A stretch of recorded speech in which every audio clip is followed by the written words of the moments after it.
listening to SFP-NOW.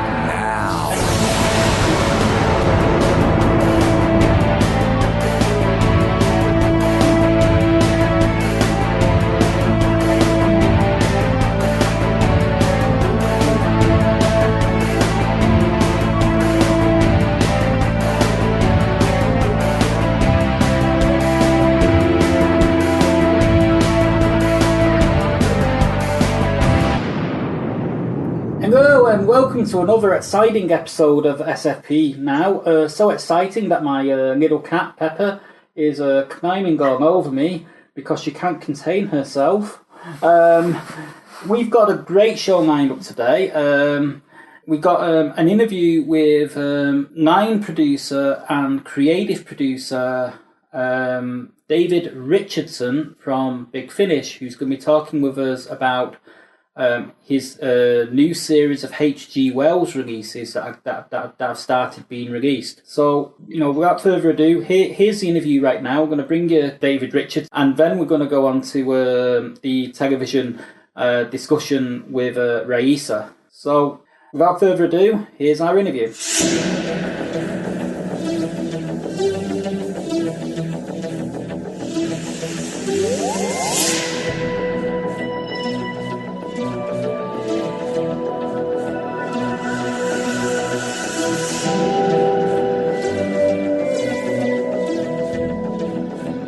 Hello and welcome to another interview here. Today we have David Richardson, a producer and writer over at Big Finish Audio. How are you doing, David? I'm doing very well. Hi, Ian. How are you doing? I'm good. I just want to start off by first saying that we here at Sci-Fi Pulse, we absolutely love the stuff that Big Finish put out, and we're huge supporters of you guys. So. Oh, that's great. That's so lovely to hear. Thank you. It's all like, and we're also big fans of the classic range here as well. So right, there's lots to choose from. Something for everybody. There absolutely is. I guess the first question I have for you is, how did you actually become involved with Big Finish Audio? I was really, really lucky. I was basically offered the job by Nick Briggs. I knew Nick Briggs back in the 1980s through mutual friends. I mean, we didn't know each other very, very well, but our paths had crossed, and I was working for a publishing company, and I'd been there for about 13 years or something, and just one day Nick got in touch and just said they were looking for a line producer at Big Finish, and would I be interested in the job? I think one of the reasons they thought of me was because before I'd worked in publishing, I'd worked at the BBC for 10 years at Television Centre, and my job there was doing organising jobs in different departments. I'd worked in costume, in makeup, in cameras and lighting, and my job was to organise people and schedules. And I think that was the skill set that they wanted for the line producer at Big Finish, and I'd have to say it was a very compatible thing for me to take on. Actually, it has worked out very well. So it's sort of logistics. The line producer's job is logistics. Yeah, I mean basically, my line producer job involves running the schedule. So I'm basically in charge of everything going through the system from now until, at the moment, we're planning up until about 2021, 2022.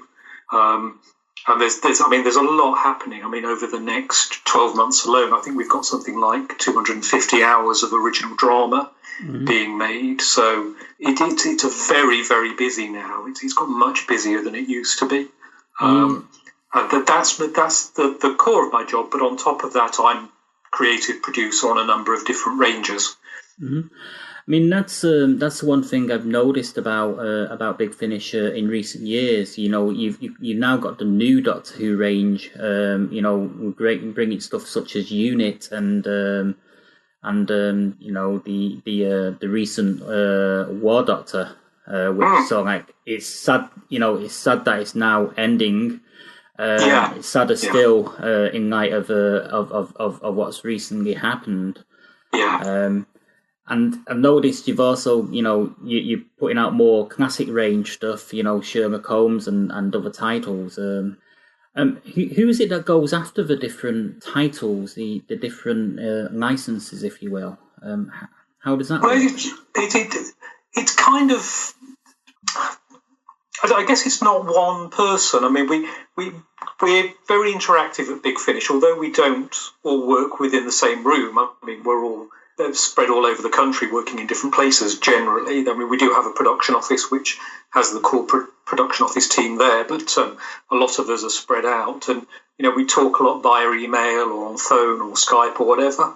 And I think we just throw ideas out there. We're constantly thinking of things that we can do. So I will be someone who will go after some licenses. Nick goes after some licenses.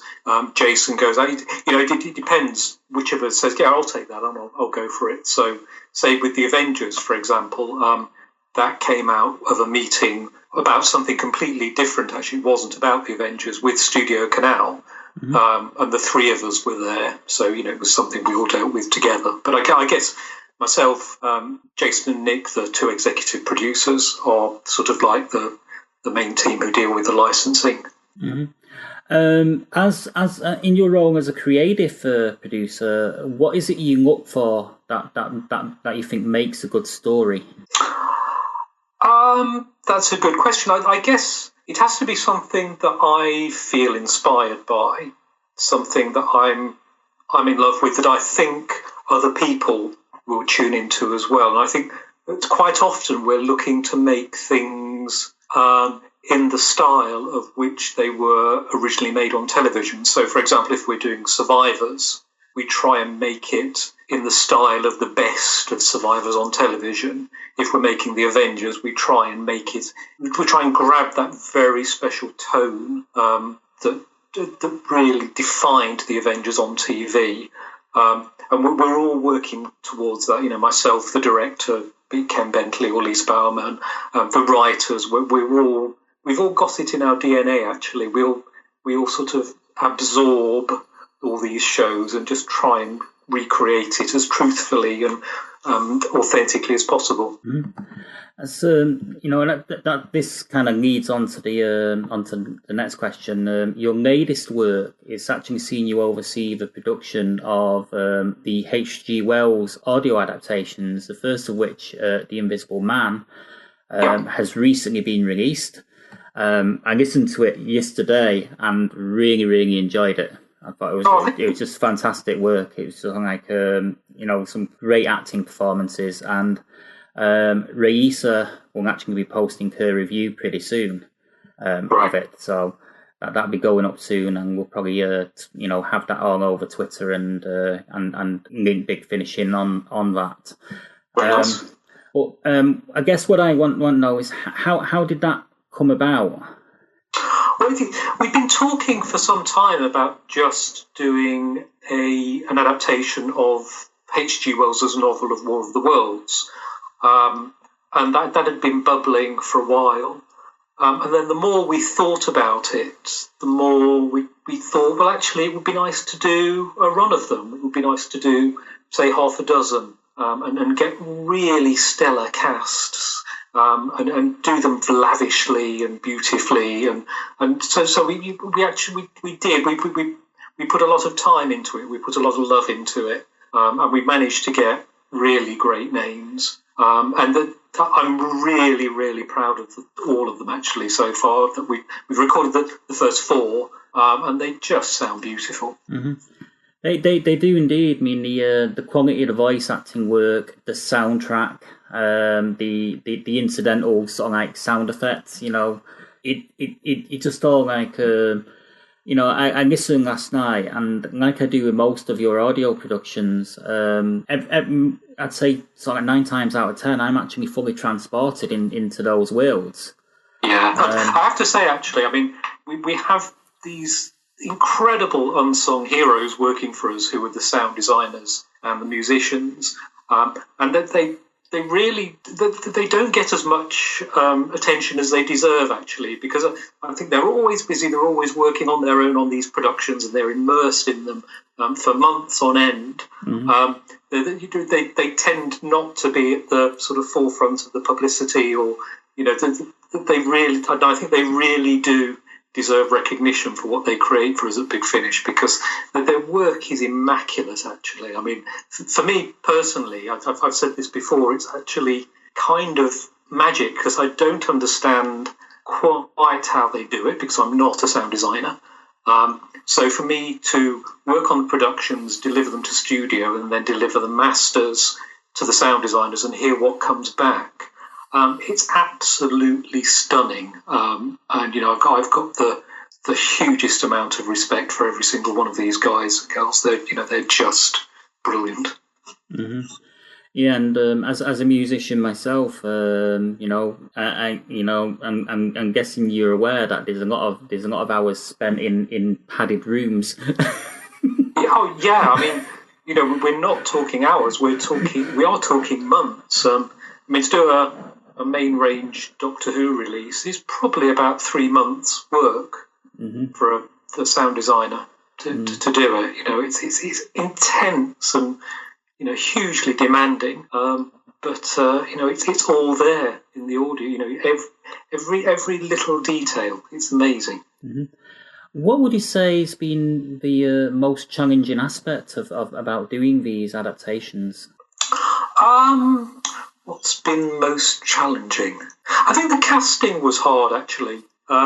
It was hard trying to find people who would really have, to just be huge stars who we could get, who we could find. And, to find somebody like John Hurt to play the Invisible Man, I still can't quite believe we had John Hurt playing the Invisible Man. I mean, it's crazy. And it was an absolute joy just to sit there in studio and listen to him and spend time with him, actually. I mean, he was a remarkable actor, but a remarkable human being as well. I think what's amazing about him is that for me, he's this huge movie star, this incredible talent who's been there all through my life, and yet to meet him, which I was really scared about doing, actually. I was really scared about producing his stuff, but to spend time with him, he was just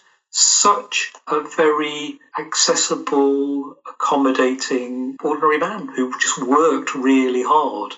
He just had this great work ethic and this incredible talent. So it was just an utter privilege. Mm-hmm. Yeah, I mean, I've seen interviews with him. I've never actually had the honour of meeting him, but, even when you watch him being interviewed or listen to him being interviewed, he kind of strikes you as an incredibly humble individual. He doesn't rest on his laurels. He doesn't treat people badly at all. He's incredibly humble. Yeah. Well, what was really lovely, actually, was that all through recording The War Doctor and The Invisible Man, we had a lot of actors who'd asked if they could be in these productions because it was their lifelong ambition to work with him. And I managed to make that happen for a lot of them, actually. It was, just be able to grant a little wish to all these people was lovely. And they wanted to spend time with him and chat with him, and some asked if they could have a photo with him. And he was really happy to do that. He would always have a photo taken with an actor, always sit and talk to them about things he'd done.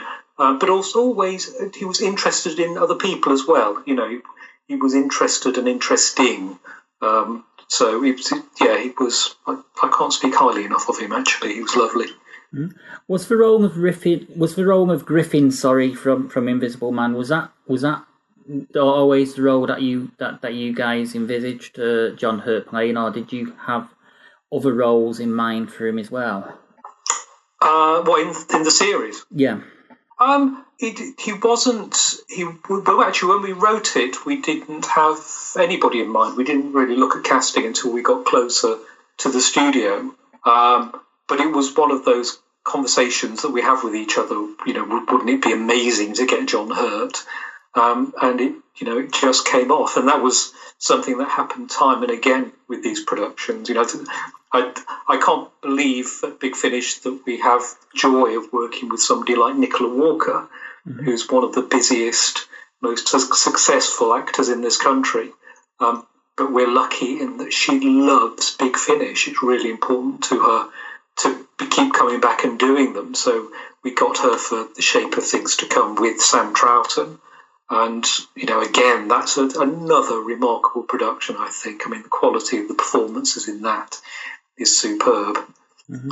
Also, The Shape of Things to Come is one of the H.G. Wells stories that's actually being the least adapted. Yeah, and it's very hard to adapt as well, actually. I mean, we did scratch our heads for a while and think, can we actually do this? Because it doesn't lend itself very easily to being done as a full cast drama. And I have to credit Guy Adams, the writer, who came up with a brilliant idea for providing a thread through Wells's original story that would actually give it more cohesion. I think what we've got is actually... I'll tell you what was really interesting about it was we recorded it, I think it was 2 days after the elections in America, and there were just elements in The Shape of Things to Come that mirrored it, but that mirrored what was happening in real life. Actually, it was a really strange couple of days recording it, because there were just elements in Wells's text that was so prophetic about what was happening in the world that we're just sitting there pinching ourselves a bit. Yeah, it is also one of Wells's scariest stories. Yeah, as in, yeah. I think he wrote that one in the 1930s, before the Second World War broke out. Yeah, and he even predicted that. But given what was happening in the mid-30s, it was kind of easy to see that happening, I guess. With the hold back on of the Berlin Olympics and Hitler's penchant for racial purity and all that. It was kind of obvious that something big was going to kick off, I guess. Yeah. I think another thing that was important in adapting all these productions was that it's easy to forget how influential H.G. Wells has been on the whole genre. Would we have Doctor Who without the Time Machine? Would we have the Daleks without War of the Worlds?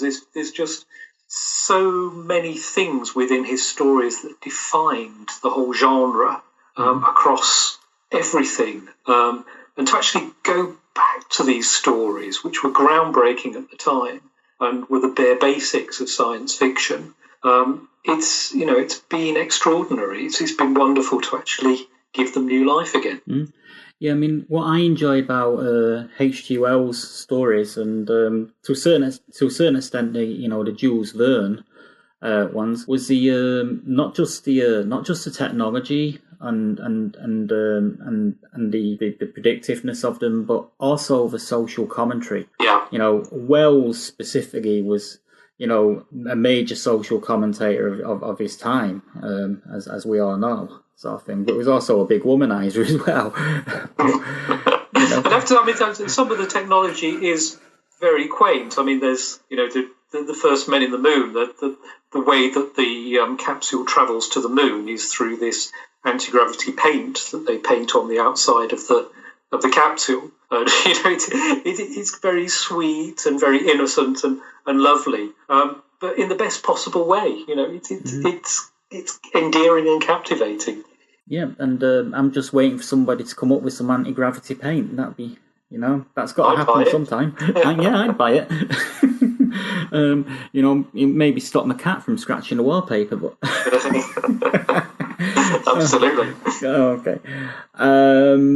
I've noticed that Nicholas Briggs is handling War of the Worlds, and I'm not digging for spoilers here, but I'm just wondering: is this going to be a straight up adaptation Or will there be actually any playful nods to sort of like the famed Orson Welles production that scared the crap out of people?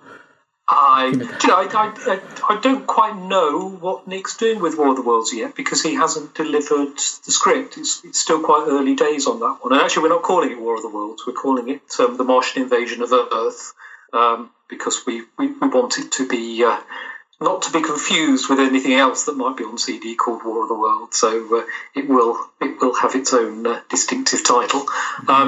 So yes, as I say, we've recorded the first 4, but the Time Machine is written, but we haven't recorded it yet, and War of the Worlds, the script hasn't been delivered.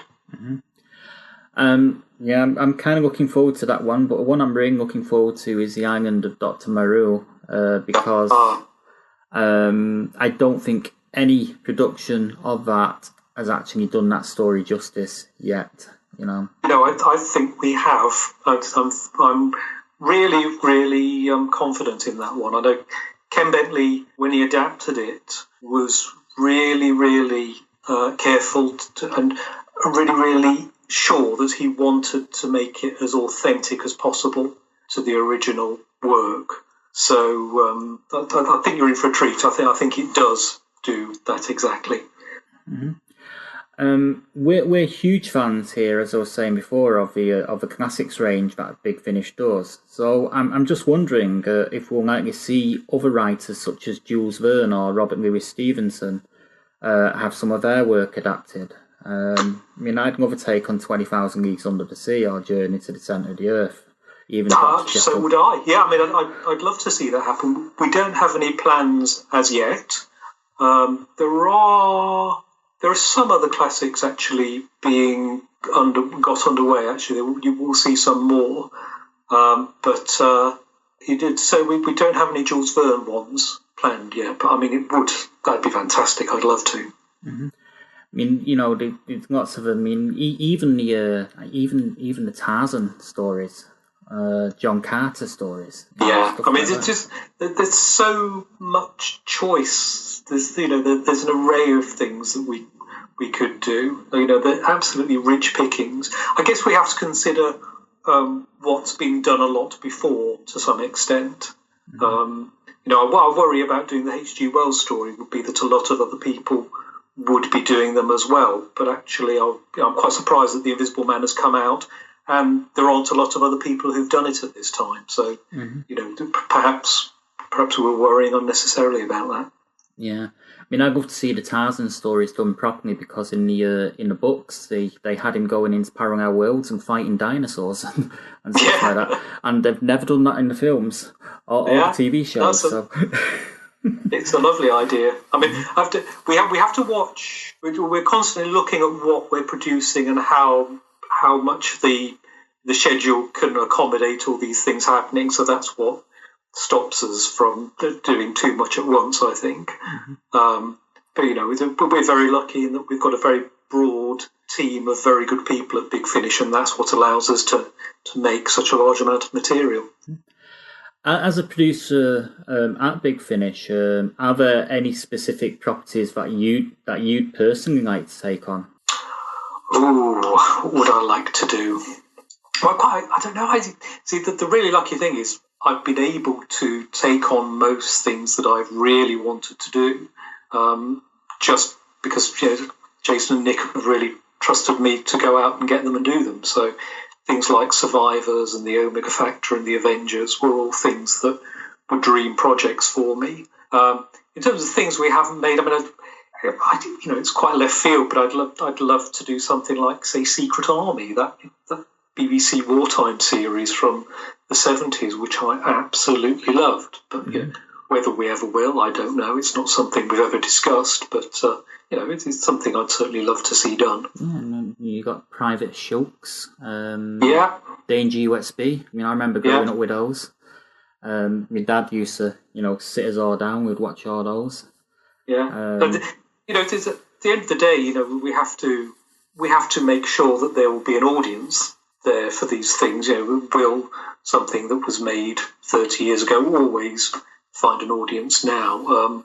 I was really pleased with the success of the Omega Factor, actually, because that was a That was a series that I guess we were a little unsure about, just because it didn't have a fan club, it didn't have a fan following, although it was something that was very good and we all remembered it very fondly.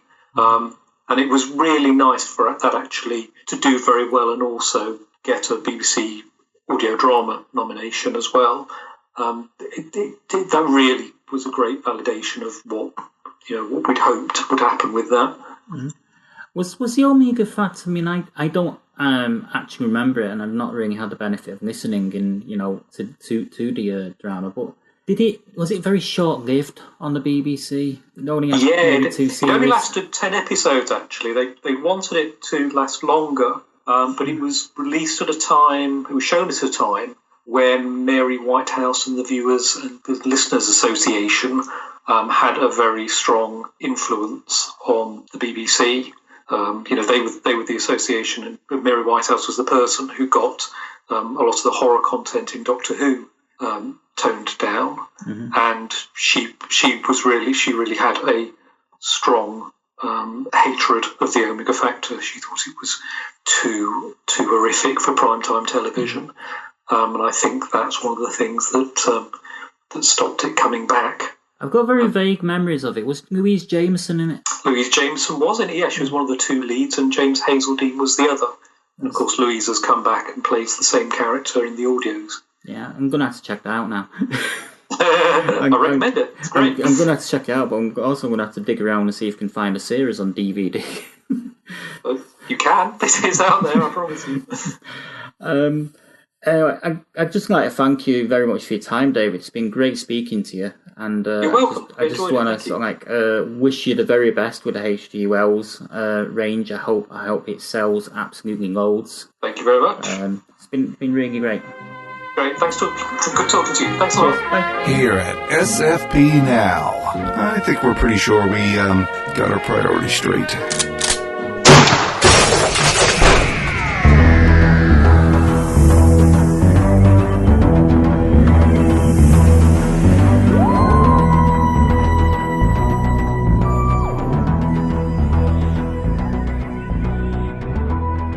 And I'd like to thank David Richardson for actually talking to us about Big Finish and all the ins and outs of the H.G. Wells series that he's doing. And now I'm going to bring Raissa on. How you doing, Raissa? I'm doing fine, thanks. I think it's probably best to maybe kick things off with our thoughts on The Invisible Man. I'll start. I've got to be quite honest with you, Raissa, to be honest. I thought it just totally sucked. I actually liked it, but then I've read the book. Well, so did I. I was just sort of like yanking your chain. Okay. I can't tell. I absolutely thought it was fantastic. I thought... I thought John Hurt was absolutely brilliant in the role of Griffin. Mm-hmm, yes. Here's the thing. In the book, Griffin actually is extremely young. He dies at 30. So they aged him up to allow for John Hurt to play him properly. I knew that myself, that Griffin was 30, but by the same token, you don't really need to age him up. You can sort of like, you can kind of creatively stretch it to the whole process of becoming invisible and whatnot has such a physical strain on him that he ages prematurely. Yes. I really appreciated the fact the fact that he was an older actor lent gravitas to the situation that isn't otherwise communicated in H.G. Wells' text. Because one of the things with H.G. Wells is that he wrote thesis novels. Characterization for characterization's sake was not necessarily something he was aiming for. Mm-hmm. I also liked how the style in which it was narrated. Yes, that because the book is in third person, and they changed it so that the two main characters who interact with Griffin the most are the ones who take turns narrating it. And actually, it deepens it considerably. It's a real improvement. It did. I mean, it was kind of like they were forensically going over the events as they happened. It's kind of like a Crime Watch reconstruction in that sort of way. Yes, and it led to beefing up the ending, because that's not how the book ends. Mm-hmm. So the book ends with Marvel secretly opening up the journals once everyone's left. But there's no big confrontation, there's no gunplay, nobody dies, there's no Invisible Man the Second, none of that. Yeah. Well, it's sort of like it is a classic series, and the way that Big Finish did it put me in mind of the classic. The BBC actually did an adaptation, The Invisible Man. I seem to recall back in the late 80s, early 90s. I can't remember who played the role now, but because it's so far back. But I do remember, watching that and enjoying it.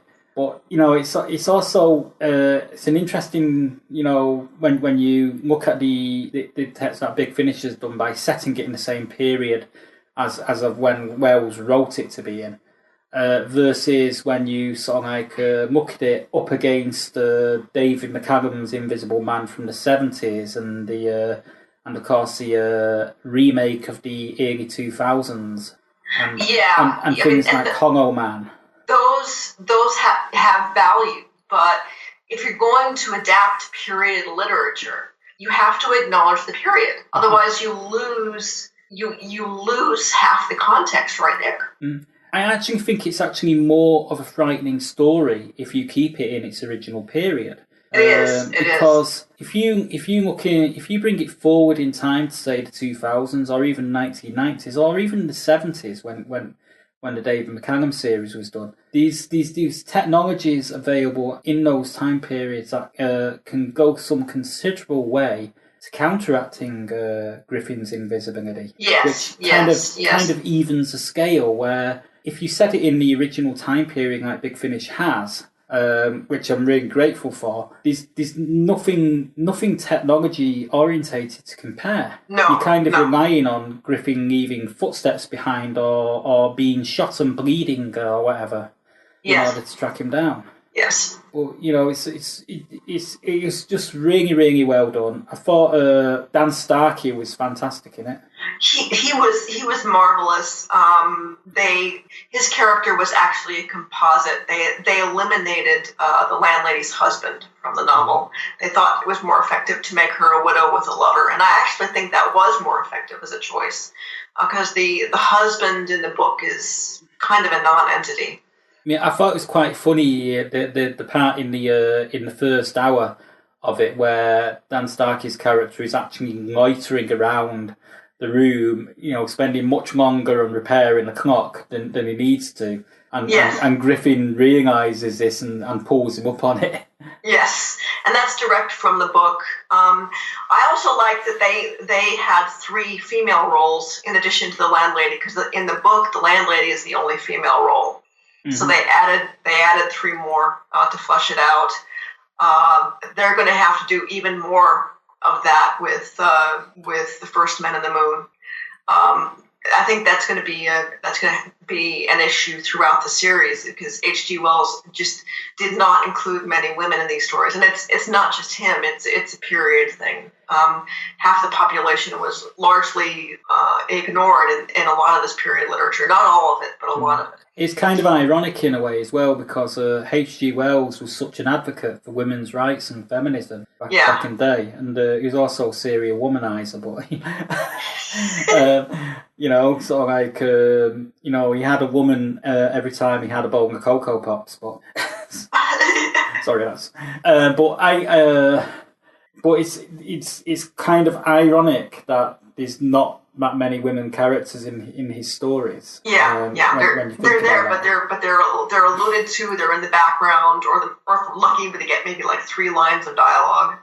The landlady in The Invisible Man is one of his more developed female characters. Because he didn't he tried to be Dickensian sometimes, but he didn't always get there in terms of the character development. Yeah, I mean, I'm quite looking forward to First Man on the Moon, but I'm also looking forward to seeing how they've managed to adapt Things to Come. Because Things to Come, out of all of Wells' stuff, is probably the least adapted thing that he's ever done.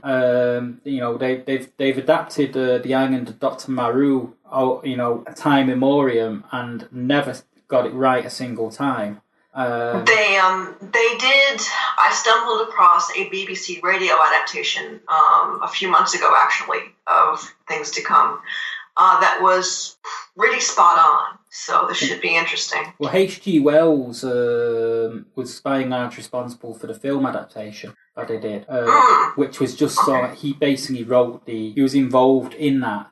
And the film adaptation, it's sort of like it's weird because it's not so much film as it is a series of stills and narration, and a few scenes sort of like played out, sort of thing.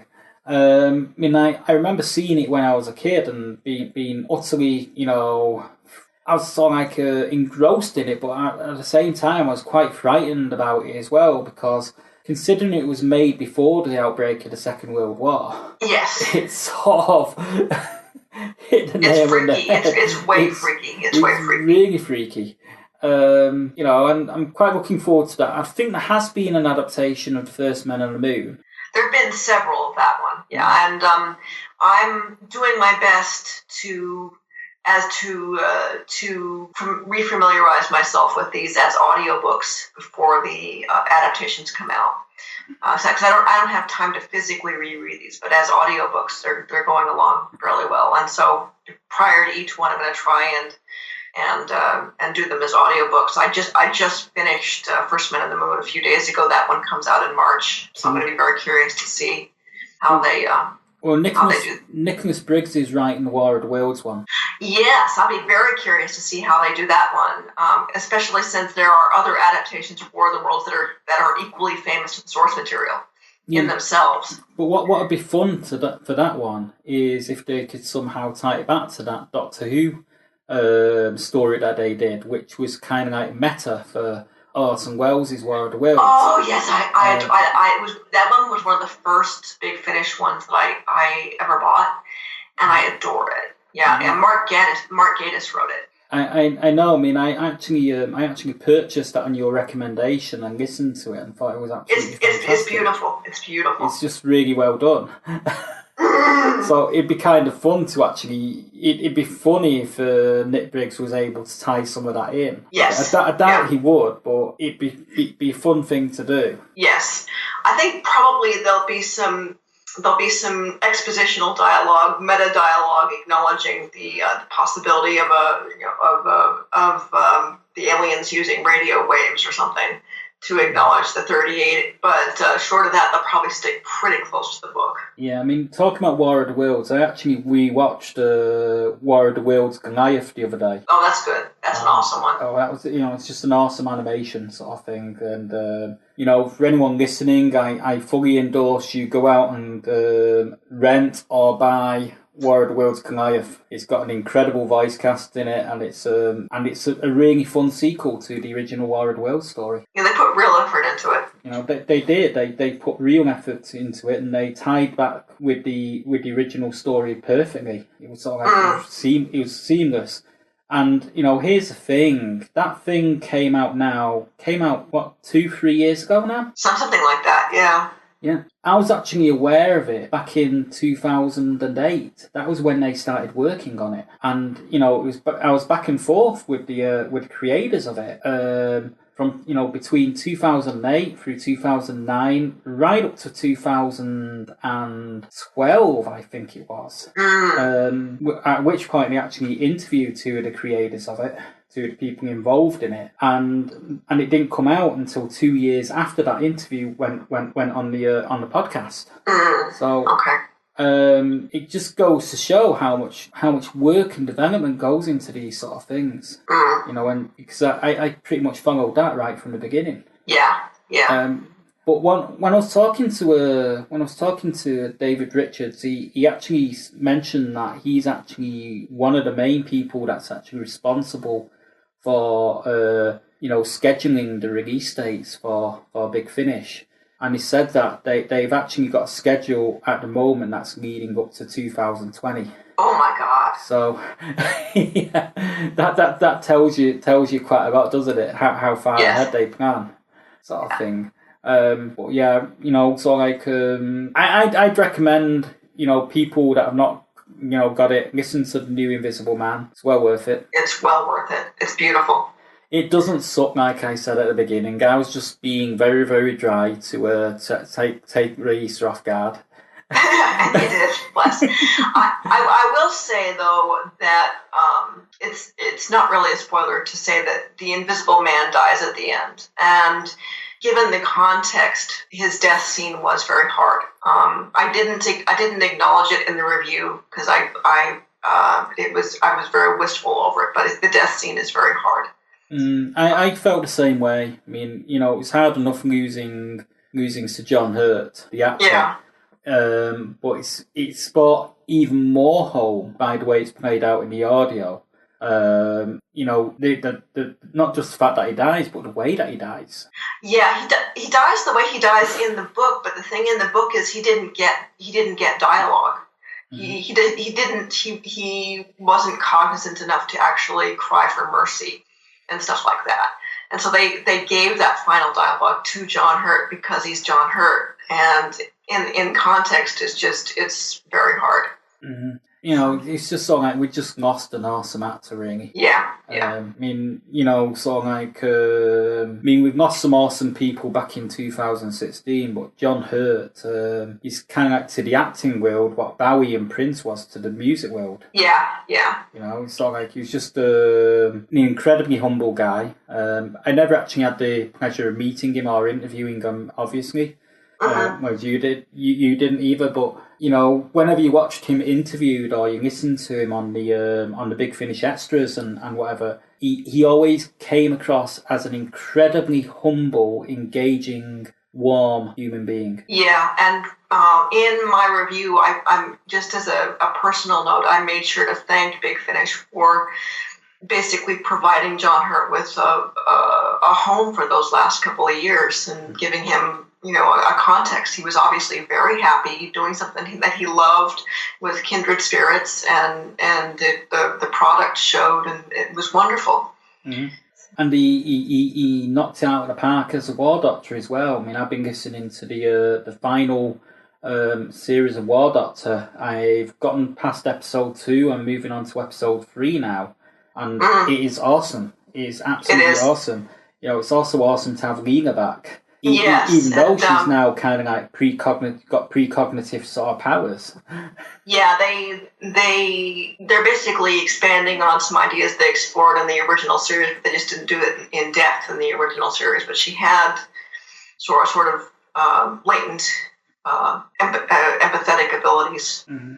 and intuition tied to the fact that she was a savage, and they're really playing with it.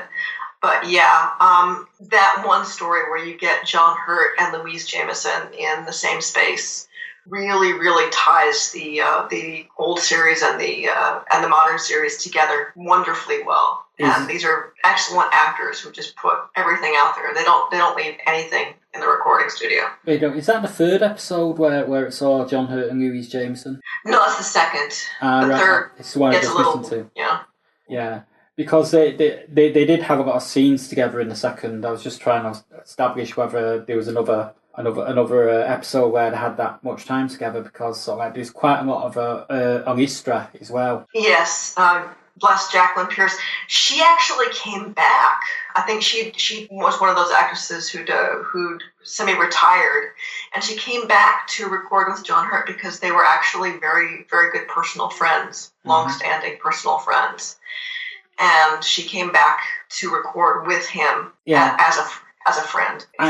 Throughout the entire War Doctor series, I'm not just talking this one that's just come out, but all 4 series, I've absolutely loved the banter back and forth between Jacqueline Pearce and John Hurt as a doctor and Alistair. I just think it's just been brilliant throughout. It's wonderful. It's absolutely wonderful, and it's top-notch writing. It's top-notch acting. Everybody's put real effort into it, and John Hurt went out in fine fashion.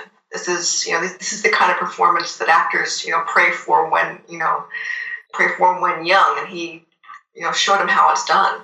Well, you showed him how it's done when he was young as well.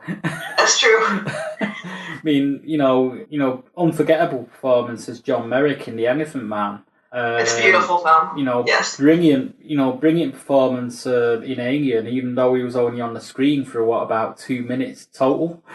Yeah, and I finally broke down, even though I wasn't generally in the mood for apocalyptic. I finally watched him in 1984 a few days ago. Yeah, I watched that a couple of weeks ago. I actually watched that a couple of days after he passed. Because I just got Sky Movies. I've just subscribed to Sky Movies for the next 10 months. Mm-hmm. I thought, well, they had a collection of John Hurt movies on there, so I got that. And I even watched him in... Do you remember a movie with John Goodman called King Ralph? Yes. He was in that. He played the corrupt politician who's from the House of Stuart, who's trying to get back onto the throne by discrediting King Ralph's claim to the throne, and he was fantastic in that. Even though that it's not a great film by any stretch of the imagination, but it's not a bad film either. It's sort of it's kind of pitched somewhere down the middle. And you had another Doctor Who connection. You had Camilla Cordroy in that film playing King Ralph's girlfriend. Oh yes, that's right. But I watched that film, and it is a film I go back to every couple of years or so, because I think it's just such a fun film. Especially if you're someone like myself that doesn't really have much love for the royal family. So it's a good film to watch from that point of view. I mean, I kind of want King Ralph to take the throne.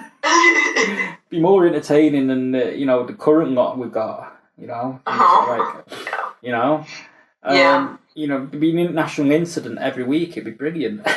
In fact, they should actually, replace our royal family and just get Donald Trump in to do it. That'd work. So should we move on to TV stuff now? Yeah, let's. Okay. Should we go with Timeless first? Yeah, let's. That episode was actually really good.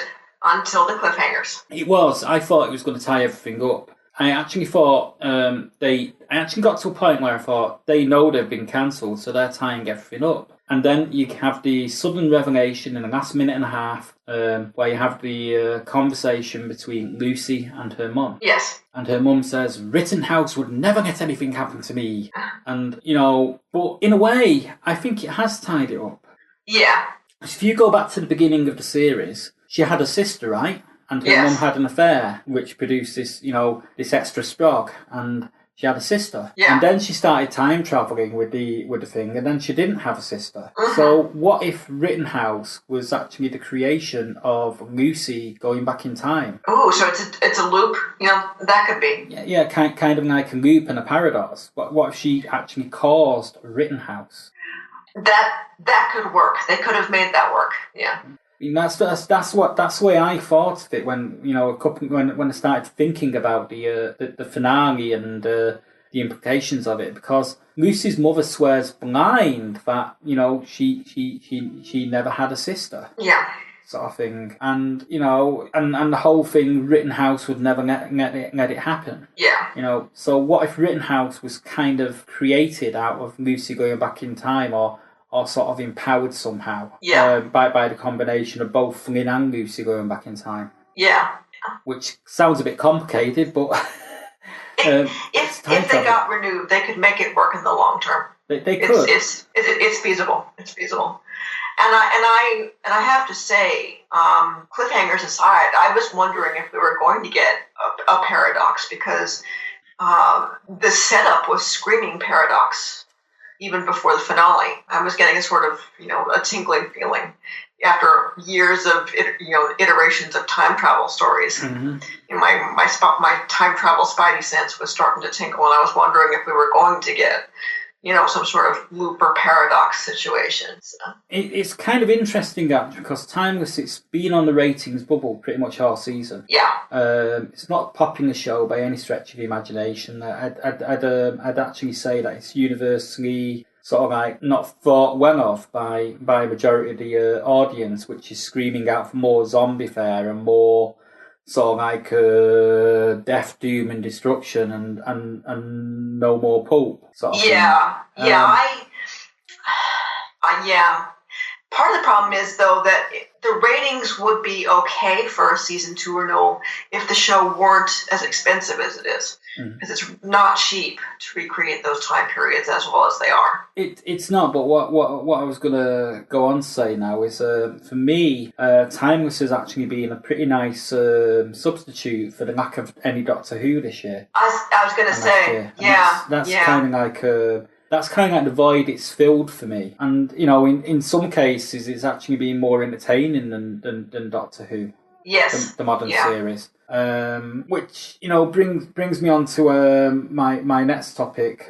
I think we could end up with a woman Doctor. It could happen. And you know what? If they get a good actress, I could live with it. Well, do you know who the bookmaker's favourite is? Who? For a woman Doctor? Who? Tilda Swinton. I hope it is. She's the logical choice. If they're going to do this, it kind of needs to be her. I can see. Maybe she wouldn't do it, but I can see Helen Mirren being good.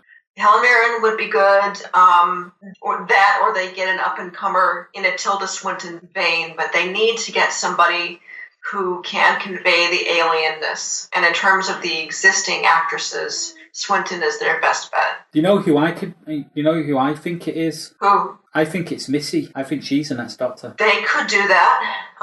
Because I'm thinking, remember Longopolis when we had the Watcher? Yes. I was thinking that exact same thing. I think they the reason we've got Missy is because she's going to be the next Doctor.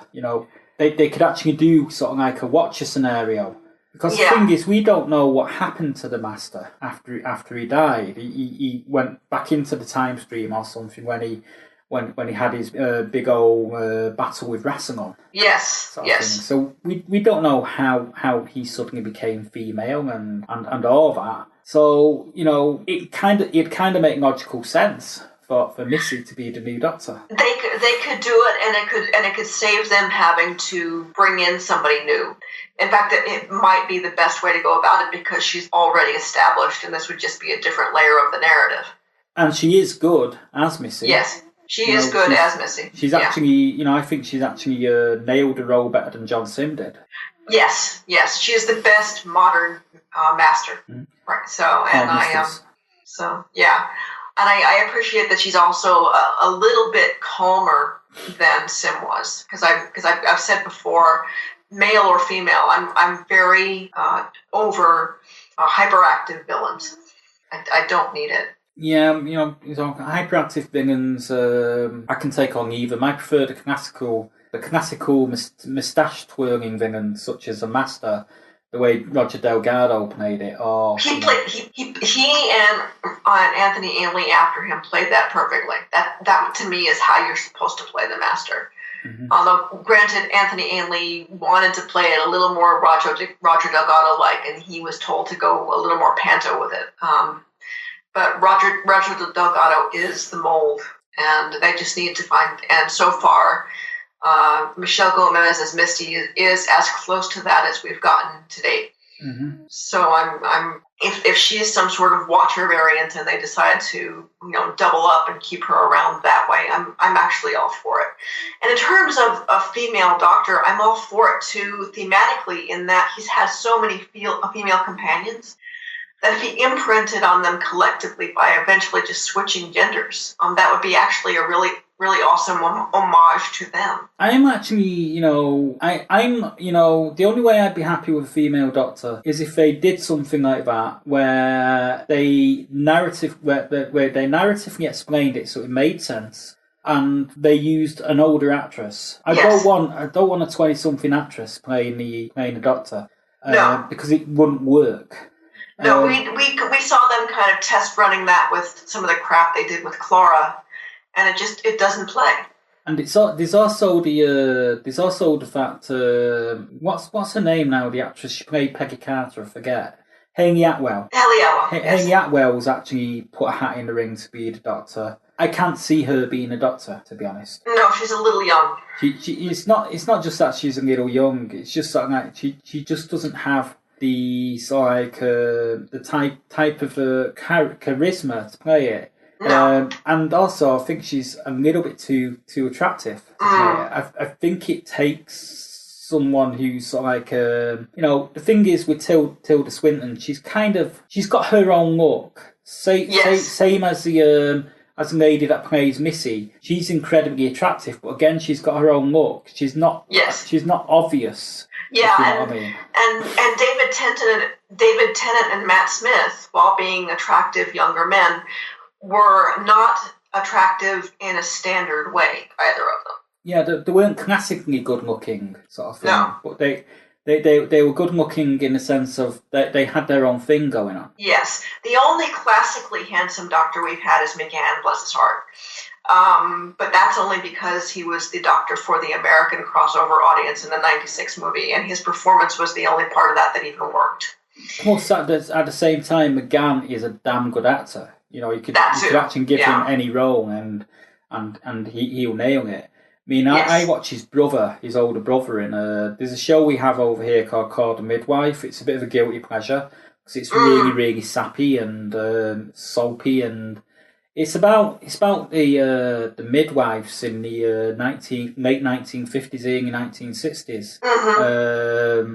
And the beginnings of the post-war deal. It's actually the very early days of the NHS and so forth. But it's really interesting to watch from a social history point of view, sort of thing. But it's really, really sappy and. Yeah, I know they air it here on PBS. I don't watch it. I prefer other shows, but I know of it. And it's quite manipulative as well. So I'm watching it, and I'm fully aware that they're manipulating me. I just know. But, sort of like Paul McGann's older brother is in that. He plays the local GP. Oh, okay, cool. Sort of thing, and and he's just as he's as good as he's a damn good actor as well. Mm-hmm. They all are the McGann brothers. They should have more play Doctor Who, I think. That would actually be interesting. To end up with an entire family of actors, so they could be different and the same literally. Yeah. It'd be an interesting dichotomy to sort of like see how the other brothers would do it versus how Paul McGann did it. It'd be quite funny. But how do we get onto Doctor Who from Timeless? I don't know. Yeah, you were saying that Timeless was actually a little better than some of modern Doctor Who. That was it. Yeah, I think it was. I mean, not the last season, because the last season, I think Stephen Moffat, with the exception of sort of like screwing the pooch on the whole Clara timeline story and the Impossible Girl bullshit, I thought the last season was really good. I especially loved the episode where the Doctor was on his own for the entire episode. That episode justified the modern series in a lot of ways. The thing is, the standalone elements throughout the modern series have been awesome. Where the modern series has fallen apart has been the arcs. And this has been the case pretty much throughout. They need to just stop doing arcs in the modern series. Because everything else is fine. The standalone stuff is absolutely fine. I mean, the arcs work for throughout the. I'd say the arcs work throughout the Tennant era, but they did start to fall apart towards the latter part of the Tennant era into the early part of the Matt Smith era. That's when it started to go a bit wrong, I think. And if they're gonna. They need to stop making the companions extra special snowflakes with destinies. And they need to start making the companions, having companions come from different planets and different time periods as well. Oh, sweet Jesus, yes, thank you. Please. I'm kind of sick to death of the of the companion being a millennial. Yeah. You know, yeah. I mean, what's wrong with having a couple of older companions? You know, you had school teachers in the original. Yes, and they've got some lovely older companions in Big Finish. In fact, one of my favorite companions is a Big Finish companion who only had a 1-season arc. Her name is Aramem. I think I've talked about it before. She was an uncrowned female Egyptian pharaoh. Wow. Who starts her arc in ancient Egypt and ends her arc as the Queen of Peladon. Cool. And it's an absolutely lovely arc. And when she finishes as the Queen of Peladon, we actually end up, because this was before they knew whether or not they were going to re-include Sutek in the Big Finish stuff. This was before they could get Gabriel Wolf back in. Talking of which, there's another Sutek adventure coming out. I know. With the 4th Doctor, I'm totally looking forward to that. But yeah, before they knew whether they were going to get Gabriel Wolf back or not, they actually, in Aramem's final adventure, before she became Queen of Peladon, they introduced one of Sutek's sisters. Ah. And she was a piece of work. Yeah. She made Sutek look sedate. Cool. Sounds like my ideal date. Yeah.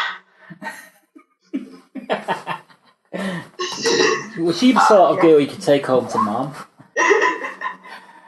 Yeah. If you want me to, I'll put the adventure in Dropbox for you. No. Don't do that. I'll probably have a look for it for myself because I don't think I really have a great deal of time to listen to it anyway at the moment. Oh. Everything that's going on. Okay, cool. Yeah. Anyway, it's called The Bride of Peladon, and it's quite wonderful. But yeah, it's sort of like it's just really cool, and it's strange that Big Finish seems to be knocking out of the park as far as Doctor Who is concerned when compared to the TV series. But I think the problem is the TV series they're trying so hard to make it appealing to an American audience. Yeah. And I think that's the problem. You know, they're looking to aim it at the American audience, hence the episode's being 42 minutes in length. And I think that's partly the problem. The other part of the problem is they're not taking chances on the companions and sort of like keeping the companions as people from the 21st century. Yeah. You know, they kind of need to change it up a little bit. Maybe Chris Chibnall will. Yeah, maybe that's the point. So you know, we have to see. I will. Bob, this is all logical from a structural standpoint. I will miss Capaldi very, very much because while I have issues with the writing in his era, I do not have issues with him. I regard him as my modern Doctor. So. Yeah, I think he's been awesome. I really do. I think he's been absolutely brilliant, and somewhat underappreciated by the mainstream fandom as well. Yeah, the thing is, I love having the show back. Lifelong Doctor Who fan. I'll probably watch it till I'm 98. But having it back has been a double-edged sword. Yeah, I mean, I'm the same, but I'll probably watch it till I'm 198. Because I've just got to have one up on you, really, you know. It's just one of those. Yeah. But moving on, another show that I've been watching that you haven't is MacGyver, the remake. I've got a few episodes. I knew it wasn't for me when they introduced their excuse for Murdoch.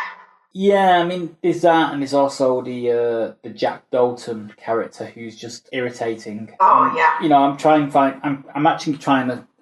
actually finding it hard to differentiate between the Jack Dalton secret agent character who's got a Bruce Willis complex and listens to Willie Nelson, and Bowser. And to be honest, I think Bowser's actually beginning to come off as slightly less annoying. You know, now that he's actually a part of the team, sort of thing. Yeah. And Ryan, she shouldn't really be there because no. You know, MacGyver can hack computers. Yes.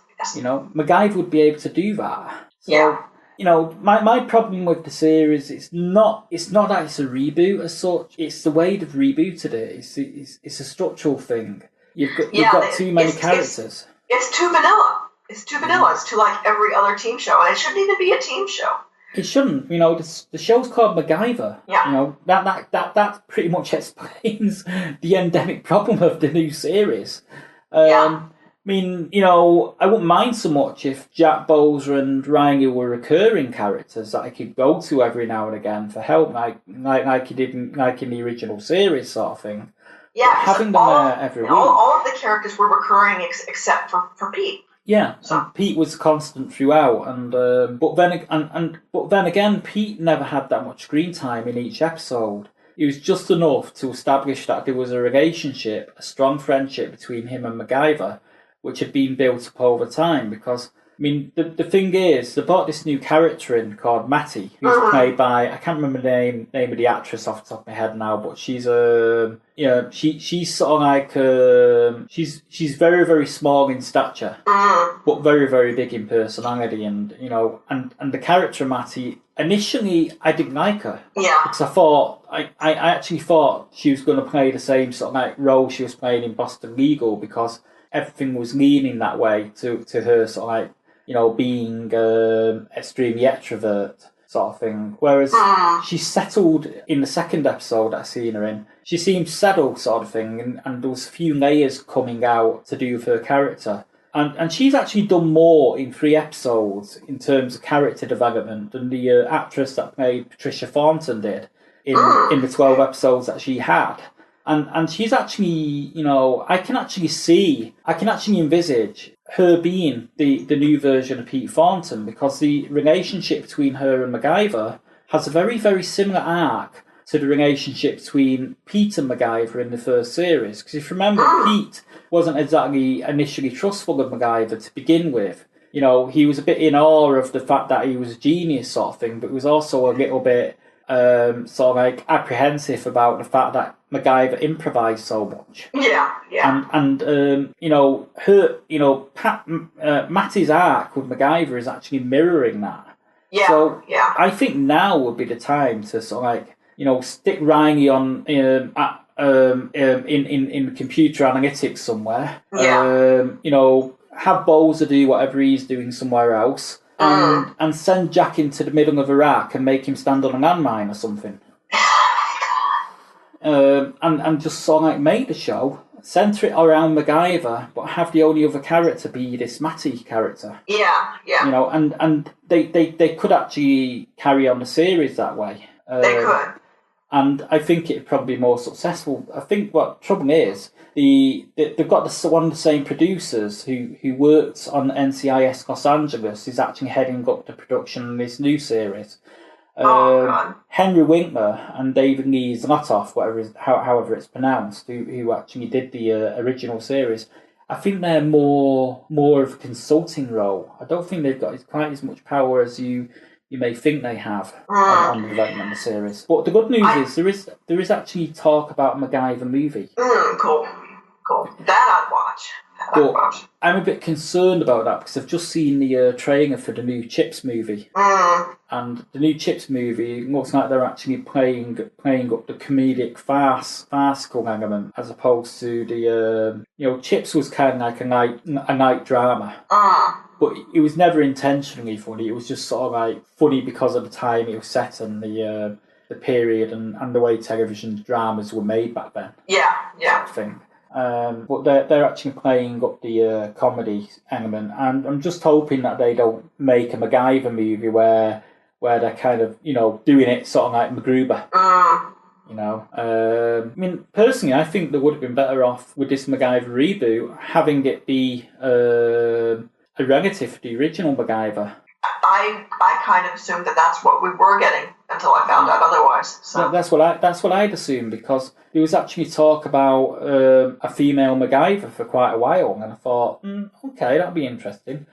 Talking of which, in terms of 80s television, there is actually movement on a new Magnum PI series. I saw that. They're thinking they're trying to do it with because they introduced his daughter in the final episode. Yeah, so they're going to do it with a female Magnum PI. With a handlebar mustache. And a Stetson and cowboy boots and a Hawaiian shirt. So, it's basically going to be a female Magnum PI with a handlebar mustache and an incredibly bad dress sense.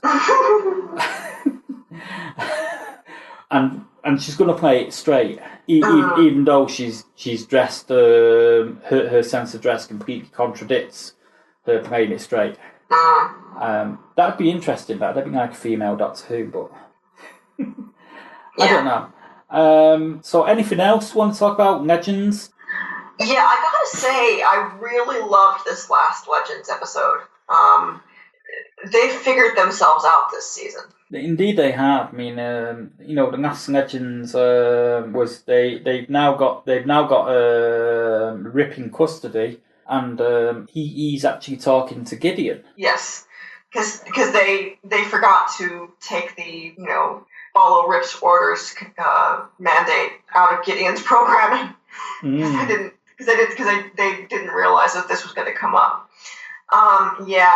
This Rip's arc. I found out recently that Rip's arc. The reason that this is playing out the way it is because Arthur Darvill had scheduling issues. He had to finish Broadchurch. Yeah, I knew that. I actually knew that a while back. Ironically, Broadchurch is actually starting up again here in the UK. Or I think it already has started up again because I don't actually watch it, so I don't know.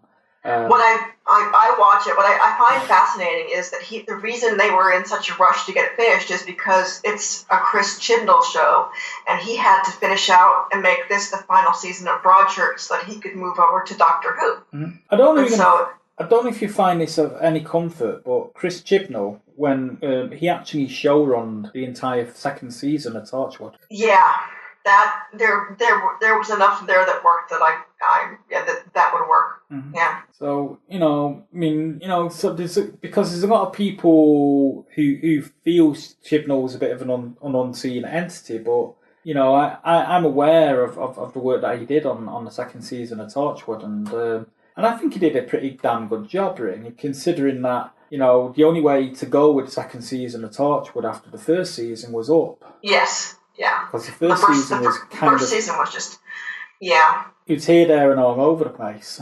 Yeah. But, yeah, I mean, he had to finish Broadchurch, as you say, in order to get ready to start doing Doctor Who. Yeah, and so that kind of threw everybody's schedule off because they were in a bit of a rush. I just find it so fascinating that the scheduling issues with Broadchurch came up relative to the show Arthur Darvill just left. Mm-hmm.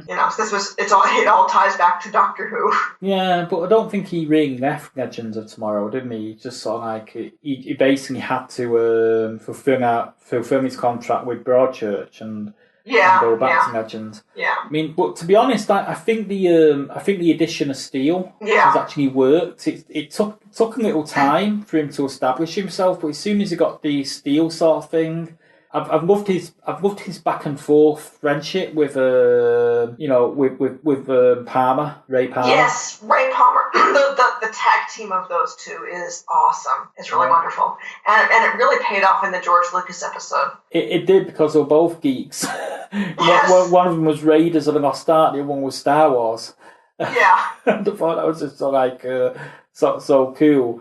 But and I think Sarah Nance leading the team has actually worked out really well. Yes, and I'm very curious. I mean, once they get Rip back, once they sort him out to the extent that they've rejiggered his brain back to where it was, it's going to be interesting to see to what extent they can reintegrate him into the team and still maintain the current dynamic, because the current dynamic has shown real growth. It has. I mean, even Mick Rory's evolved this year. I mean, so I kind of enjoyed the bits where Vixen's trying to get him to go straight, sort of thing. Yeah. But I've also enjoyed the moment where Professor Stein stolen that thing from the year 3000. Yes, and he's like, "What did you steal? What did you steal?" I had a sixth sense. That was funny. I thought that was just so cool. Yes, yeah. No, I think it's very interesting, but because I didn't know what they were going to do with Heatwave, and what are they going to do with Heatwave became the storyline. Mm-hmm. The fact that he evolved became the storyline, and Dominic Purcell has absolutely sold all of it. and he is one of those characters that justifies the series as a whole. Also, it actually justifies how good of an actor Dominic Purcell actually is. Because if you he's crazy good. He's crazy good. If you think about it, Dominic Purcell, his breakout role was Prison Break. But if you think about it even further, in Prison Break, he was very, very, very much in the shadow of Wentworth Miller's character. Yes. He was second fiddle to that, so he never really got his moment to shine. And I think Legends of Tomorrow has actually given him that, in the second season. It's actually shown us how damn good of an actor Dominic Purcell actually is. Yes. And I have to say, all of the actors on Legends are awesome, because they've even made some of the weaker scripts work. And this is a largely stellar cast that they've gotten all around. And my another favorite is Martin Stein, and Victor Garber is Martin Stein, who I love that he's been given a chance to shine in such a multifaceted role, because this is even more than he was asked to do on Alias. Yeah, and also he was in that show with what's his name now? The Scottish bloke that plays Sherlock Holmes in Elementary, Johnny E. Miller. He was in that show with Johnny E. Miller, where Johnny E. Miller played the guy that was sort of like. Eli, was that Eli Stone? I think I saw bits and pieces of that. Yeah. Yeah, Eli Stone. I actually watched the whole series of that. I quite enjoyed that. It was kind of night dramedy relief sort of thing. Kind of cheered me up, that show, because it was a bit mad. But Victor Garber was good in that as well, because he played Eli Stone's boss. Okay. He was good in that. I mean, he's good in whatever he's in. But I'd love to see them do with Legends of Tomorrow is somehow have this Professor Stein meet up with an evil Professor Stein from a parallel universe. That would be cool. Because Victor Garber's the sort of actor that could pull that off. It'd be brilliant to see. Yeah, one of the things that I would like to see is, and this is just because I'm all for more female roles. I would love to see Clarissa Stein get more screen time, because we've heard from Martin, we've heard from the daughter that wasn't but now is Lily, and we haven't heard from Clarissa very much, and she's played by a lovely actress named Isabella Hoffman, who can in fact act, and they basically had her be a potted plant. So I'm hoping that as the series progresses, she turns into a cactus. Yeah, she actually does something useful. So. It's quite funny while we're talking about this. The boat that rocked is on the TV at the moment, and it's the scene where Rhys Ifans and what's the name of the actor? Philip Seymour Hoffman are climbing up the rigging and having that sort of like penis measuring contest with each other. Okay. Quite a funny scene. I don't know if you've seen a boat that rocked. It's quite a funny film. No, I don't think I have. It's basically about it's loosely based on Radio Caroline from the 1960s, which was a pirate radio station which eventually evolved into Radio 1 here in the UK. But sort of like it's quite a funny film. It's a parody of that. But Rhys Ifans and Philip Seymour Hoffman, two great actors. Anyway, should we call this an end to the show, because I'm getting off subject? Yeah, I think we've said everything. Don't know when we're going to have another show just yet, but I do know that Mart's has quite a few episodes of Genretainment in the works. But we'll be back as soon as we can be with more exciting interviews and conversations. So for now, thanks for listening, and thanks to Raissa for joining me as always. Oh, you're welcome. That's a wrap.